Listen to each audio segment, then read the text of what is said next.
ahead into this game. Let's see how these players do. Looks like players have maybe already altered their hands, or they're still altering their hands now. So we keep talking about this all day long, but altering your hand is such a key part of Lorcana, and I think it's really interesting to watch players see what they decide to keep, what they decide to discard and redraw, but really a key piece of the strategy in Disney Lorcana. Absolutely. Looking at our players' hands, you see kind of like the higher uninkables. You wonder if those are going to go through. Looks like Jonathan has 3 cards. Oh, he's rethinking. Yes, and Edmund's still over here thinking about his hand. So Ruby Amethyst over on Edmund's side of the board, and then the Sapphire Steel deck, which, again, you said we have already seen at work. Yes. Jonathan has a really interesting build. He plays some cards like you see that McDuck banner. You don't see that a whole lot in the Sapphire Steel. And so what he does with it is really cool. He also provides a captain for his Mr. Smee, which you could see in there as well. A nice early challenger, which you don't generally see too prioritized in a Sapphire Steel matchup. Yeah. So on Edmund's side, I did spy an interesting card in his hand, and that is, I saw the Ruby Pegasus hanging out over there, which is not a card that you see often in a Ruby Amethyst build. Pegasus is a 3/1 evasive character, and so it'll be really interesting to see how that comes into play on Edmund's side of the board. That is a really solid choice, especially if your opponent doesn't have much evasive, because with that 1, but he has that 3, so he can do so much and pretty well defended just being evasive. Yes, and he's a great answer for something like a Diablo if you're playing against an Emerald deck. So a nice little tech card into that deck. Absolutely. Now they're cutting, and it looks like Jonathan is on the play. All right, so I feel like I want to say that Ruby Amethyst is better in this matchup, but today we have seen this matchup multiple times, and Sapphire Steel has continued to come out on top. So I'm going to be really interested to see how this plays out. Yeah, I feel like a lot of it is going to be how Edmund's first few turns go. If he's able to create that board presence early, if he's able to be like a little aggressive to kind of get the lore on the board and is able to keep that momentum before Jonathan is able to build up when he needs to build up and kind of swoop in. And swoop in, which is exactly what a Sapphire Steel deck does. It definitely swoops in at the last moment. If this game goes long, it just gives Jonathan more of a chance to get out his big characters, get out things like the Lucky Dime, Tamatoa, and really close out the game very quickly. Unfortunately, it looks like Jonathan is not up to a fantastic start. He's missing a lot of those early ramp pieces into his hand, like his Popsicle, his potential 1 jump ahead, or Fishbone Quill, whatever he was hoping to play. Inking the McDuck Manor, and he does have the Quill at least, so he will be able to put an extra card into his Inkwell, and does have the 4 ink. That's pretty on track, but we'll see. We will see. Yeah, Fishbone Quill is a fun card. I remember when when I first was learning how to play, and I was like, but then I'm taking cards out of my hand. I'm losing cards. But with the strategy of the Sapphire Steel deck, you're ramping up quickly, but then there's other tools like the Flavershim or playing Whole New World to refill your hand. And that Fishbone Quill really was a key piece to this deck. It took me far too long to realize that you really need a card draw engine. Yes. In any deck. In any deck. And on Edmund's side of the board, Amethyst is known for being a really great card draw. There's cards like you see there that he put into his Inkwell Friends on the other side, but you also have the Queen's Castle, which can be really great for drawing cards. You have the Rabbit that you can bounce back and forth. So there are a lot of options on Edmund's side of the board if he can find them. And we did see him also just spend his 3 ink that he had in the Inkwell to play Friends on the other side to draw 2, which I think is really great because he hasn't unfortunately found some other cards that you would like to see in a Ruby Amethyst deck, like the Flynn and the Sisu come down. So trying to get some more options. And since Jonathan didn't have anything on the board yet, I think he felt safe to play the friends on the other side. Yeah, absolutely. Jonathan playing the Hiram Flaversham. Speaking of card draw engines, he was able to draw some cards after discarding the Fishbone Quill and was able to play Mr. Smee, which is a great little aggressor into this deck. And we have a goat coming down. I love the goats. Back to Flaversham, though. I happen to know that Great Mouse Detective is one of your favorite Disney movies. I do love The Great Mouse Detective. It's fabulous. I love seeing all of it. I saw in Jonathan's previous game, he has a different mouse detective. Mickey. Yes. Jonathan having a very wide board very early in this game, just kind of showing what an adaptable player he is. He has the Mr. Smee, like we mentioned, but he has Captain Hook, which is a nice Challenger 3. He protects Mr. Smee from getting that -1 willpower each turn, and getting Tinkerbell Giant Fairy out on the board, which is beautiful, doing a damage there on the Merlin goat, but she is definitely a threat. Yes, a beautiful card as far as the art goes, and a beautiful in the damage that she's able to do. And we see a Sisu come down, which is a card that we continue to see and is such a fabulous card, along with that evasive Pegasus like we saw. It looks like Edmund is sitting at 5 ink right now, and that board on the other side, Jonathan's side, is looking very wide. Oh my. Okay. So Jonathan just played Chin Po, who is a beautiful bodyguard. He does a very good job at what he has a 7 willpower, which is huge. So to get to any of the rest of Jonathan's board, Edmund is going to have to pull through that Chin Po, which is it's a big task. That is a large body that he has to get through. Yeah. Oh my goodness. And yeah, he did have that be prepared in hand. Edmund did, but that because of that whole new world, which Jonathan used Tinkerbell to sing, he had to say goodbye to that be prepared in his hand. So hopefully he drew into another one or found some other answers, because Jonathan's board state right now is pretty incredible. Yeah, he's in a really, really good position. Edmund has a lot. I mean, if you compare the two decks, in terms of doing a board wipe, Edmund is definitely in the better position, but Jonathan feels pretty confident, questing with everybody on his side of the board, which, 7 lore there. Yeah. And, Edmund still is only at 5 ink. So he's still this turn, and then he couldn't play Be Prepared until next turn, and even if he had it. So, I mean, he has options for single character removal if he's able to get a Madame Medusa or even a Lady Tremaine out. I don't know if he's running Brawl, might be able to pick off some little guys, but he's definitely on the back foot, which I did not expect for at this point in this match. No, and like we talked about at the beginning of the game, with Ruby Amethyst, you really do kind of want to get an early lead, and Edmund was not able to do that in this game, and taking 2 of his characters to take out that large bodyguard. Yes. And then run. Oh, okay. Both of us. Okay. No, that was fantastic with Edmund. Took out the Chimpo, was able to take out Tinkerbell Giant Fairy, and then dropping the Maui to take out the Hiram Flaversham, which is a big deal because that's our card draw engine. So now it's just the captain and his first mate.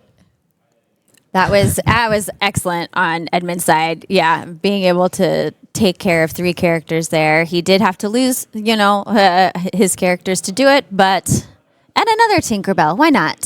Fabulous. So Jonathan's able to take out that Maui. No. Dropping there it is. I love the McDuck Manor. It's excellent. It has that 9 body quest for 2. I mean, you could put characters on it for 1, but I mean, you don't get any benefit. It's just a very large mansion sitting in the middle of your field. It can hold so many ducks. Many ducks. And it can protect. So it's a fortress. It is. The McDuck Manor is definitely a fortress.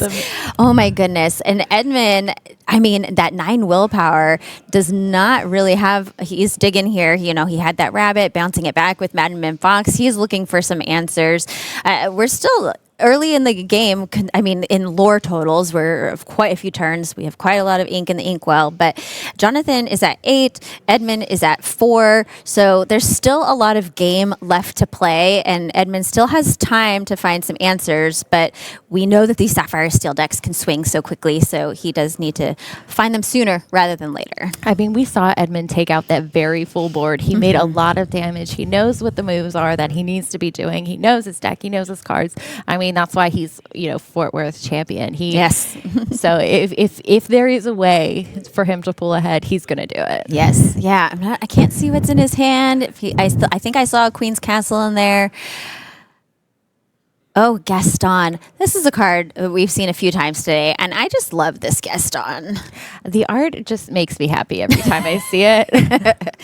And it allows Jonathan to filter through some cards in his deck. And, well, there we go. He let it go, right? Let it go. Yeah, I was waiting. There. Beautiful. Yeah. I mean, Let It Go is such a great card. You can sing it, so you don't have to use the ink in your inkwell. And Edmund said that was the writing on the wall for me, and conceded there. He had the 8/8. I did not have to be prepared, so it was. Yeah, and that whole new world really made a big difference because he did have Be Prepared in his hand, but when a whole new world came along, he had to say goodbye to Be Prepared and wasn't able to draw back into it. And he found some answers, but not everything that he needed to take that win. Yeah. I mean, both players did a really fantastic job, and I was very impressed with Jonathan's Sapphire Steel deck with the ability to be kind of aggressive early. Yes. You don't generally see people prioritizing that, and that really, really is so effective. Yeah, and the hook and the Smee and the tank and the Flaversham. I mean, he just really was able to take control of that game and keep it all the way through. Absolutely. Let's see how game 2 goes and see if Edmund can find the right answers this time around. So Jonathan is going to be on the draw this time. He went first last time, so Edmund will get to go first here. It looks like they are still finishing altering their hands. We did have a Flynn in there. You got to be prepared, which is... I mean, you really don't want that sitting in your hand from turn 1. Yeah, it looks like Edmund altered 5 cards there, and Jonathan did 3.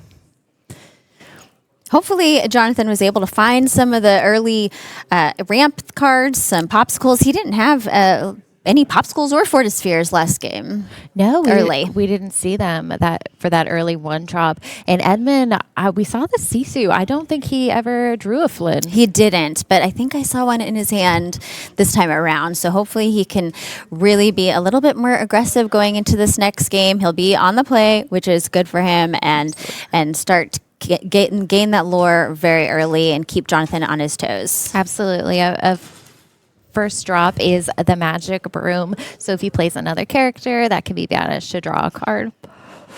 What's so interesting about Sapphire Steel is it really does want to get the ramp going early, and you don't always see a lot of characters played for the first 1, 2, even 3 turns. You see a lot of items or ramp cards, and so if Edmund is able in those first few turns to really get some cards down here, like that Flynn frenemy that we see here, the Sisu, and really start gaining lore early, that's going to be key. Oh, nice. Oh. Jonathan pulling the Argus, who's quite a little strong guy there, doing with 4 strength. Because I was wondering, I was like, I don't know what Jonathan will have to possibly outscale the Sisu, but we got Argus there. He's a Titan. He is. He's ready to do some damage. Yeah. Jonathan said, not that way, this way. Okay, and so, he bounced back the Flynn because he's not doing any good. He's just sitting there on the board, putting Madden Mim out. Very much, we'll try again later. We'll try again later. Please call that. It's like a magic 8 ball. Yes. Try again. Jonathan, another key piece of his deck, getting that fishbone quill out, so he'll be able to start scaling nicely.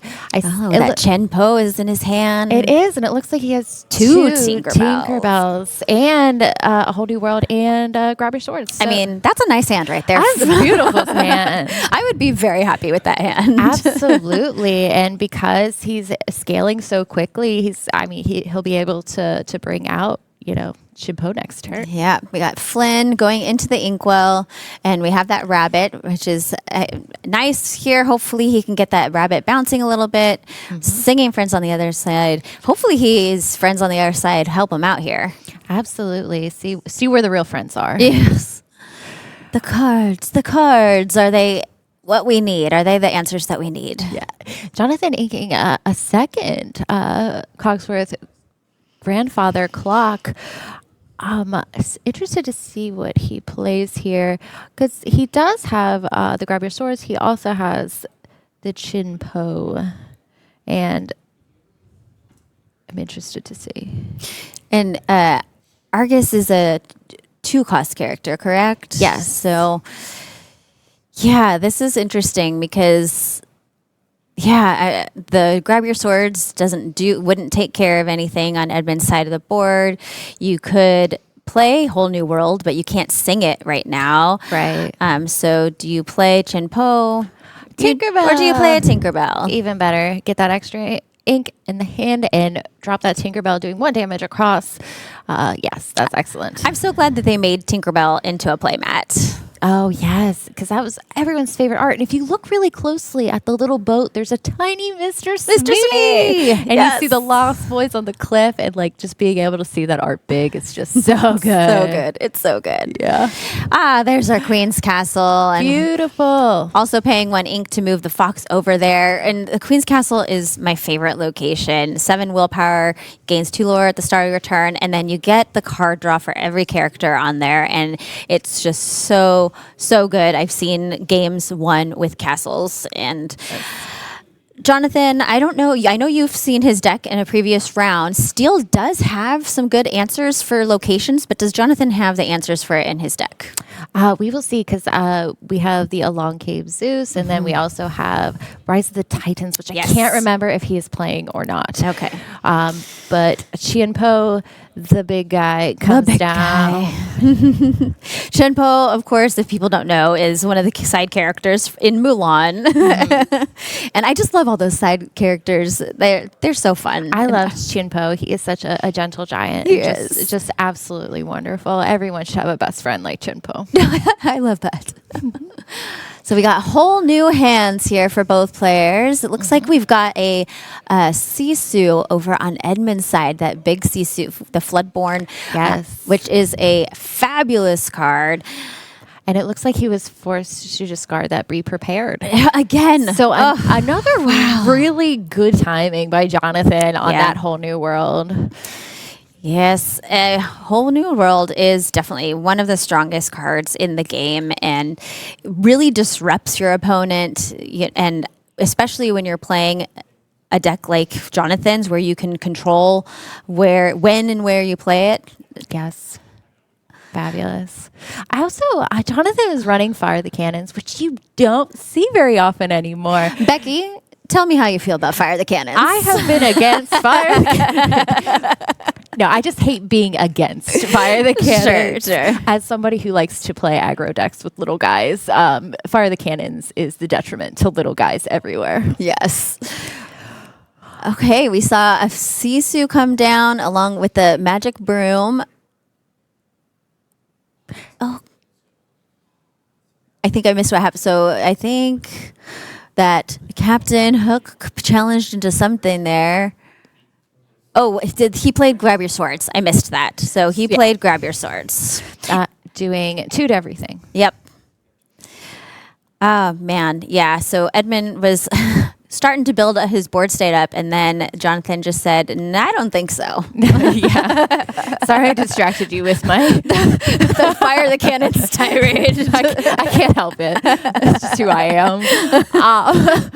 Okay, so now once again, Jonathan with a very full board, dropping the McDuck my Manor. goodness. A lot happening, and with that giant Chinpo body and the giant McDuck Manor body, it's just beautiful. And even if Edmund is able to pull out a be prepared, McDuck Manor Stays on the board. survives. Yeah. I don't think I see be prepared in his hand. There is a be prepared. Yes. Okay. Yes. So he did put 3 damage onto McDuck Manor, which I Yes. think is smart there, Yes. wiping the board. And then now, hopefully, if you bring in something like a Maui, which Edmund definitely has in his deck, then he could take out McDuck Manor with just that one card. But Absolutely. yeah, this definitely feels like a little bit of a reset here. We have both players sitting at 5 lore. Jonathan right now having the advantage though with that McDuck Manor on board. Yes, and we'll see if Jonathan's able to pull out a nice big board again, though he seems to be doing it fairly well, fairly consistently. Yep. Jonathan taking a look through Edmund's discard, which if you're a newer player, if you don't know, the discard pile is public information. So oftentimes you'll see players ask to see their opponent's discard piles to look through. And what they're looking for is like how many copies of Be Prepared have I seen so far or whatnot, because then you can kind of by process of elimination know what else might be still waiting in the wings to be played. Absolutely. Jonathan doing a whole new world, restocking his hand. He has so much ink, Rebecca. He does so much. He can play whatever he wants. My son was playing a Sapphire Steel deck. We were playing at home the other day, and he had so much ink, and he's like, I can't control all this ink over here. I was like, poor you. Yeah, right? All that ink. Yeah. Okay. And we're getting Captain Hook out there. But yeah, hold on. Let me see. 1, 2, 3, 4, 5, 6, 7, 8. Is that 10, 11? 3. In ink. Yeah. It's quite a lot. Yeah. So I guess he does definitely have the resources to keep building his board up. And it's kind of become Edmund's to stop him. It's starting right now with the Madame Medusa. Yep. I love these ladies in chairs. Madame Medusa, of course, being able to banish chosen opposing character that has 3 cost or less. So unfortunately, Gaston, which now there's another one, not able to be chosen by Madame Medusa because he has that 4 strength. Yes. And just, I mean, 2 smart Gastons. It's terrifying. Gaston is you can deal with, but smart Gaston, I don't know. At least he thinks he's smart, but having 2 of them and he quests for 3, plus he has that McDuck Manor over here. Yeah. He's still, Jonathan is still having a very, again, I know I keep saying this, but this Sapphire Steel, like having these aggressive cards and that you don't see like whole lot is just so cool. Like I am loving what he is doing here. Yep. Oh, and we just played a Let It Go to say goodbye to Madame Medusa. Yes. And Edmund had to let go of Madame Medusa into his inkwell, which is really unfortunate. And Jonathan now questing an up to 10 He lore. has 10. He has game on board with his 10 lore. So it's up to Edmund to stop this.